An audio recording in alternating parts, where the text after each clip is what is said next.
Homegrown terrorists, not anti-U.S. militants from overseas, are the growing security threat to Americans. That's according to a commission that investigated the September 11, 2001 attacks.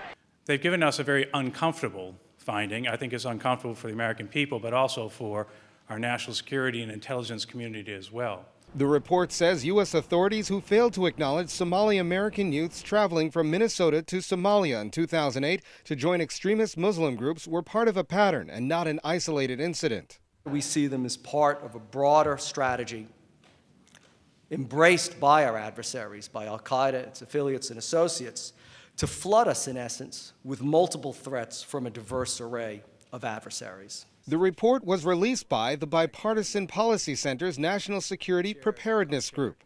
Last year, 43 American citizens or residents were charged with terrorism. Experts say recent events threaten to exacerbate tensions, such as disagreements over a proposal to build an Islamic center in New York, and recent threats from various U.S. churches to burn the Holy Quran. Some have even taken the discussion to the internet, including the Fort Hood shooting spree last year in which 13 people died. 31 others were wounded. What is going on here? We need to understand why this act of terror happened. But we did not hear that. Other incidents, such as the attempt to crash an airliner in December as it was landing, and last May's botched car bombing in New York City's Times Square, were also highlighted in the report. Many of these cases are viewed as intelligence lapses. You don't want to scare people, and you don't want to throw them into a panic.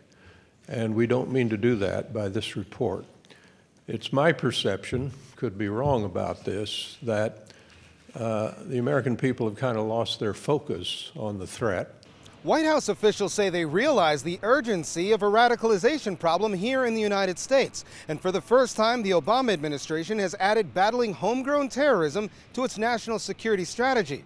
Meanwhile, FBI officials say they're reaching out to Somali communities to prevent the radicalization of youth there. Colin Campbell, Washington.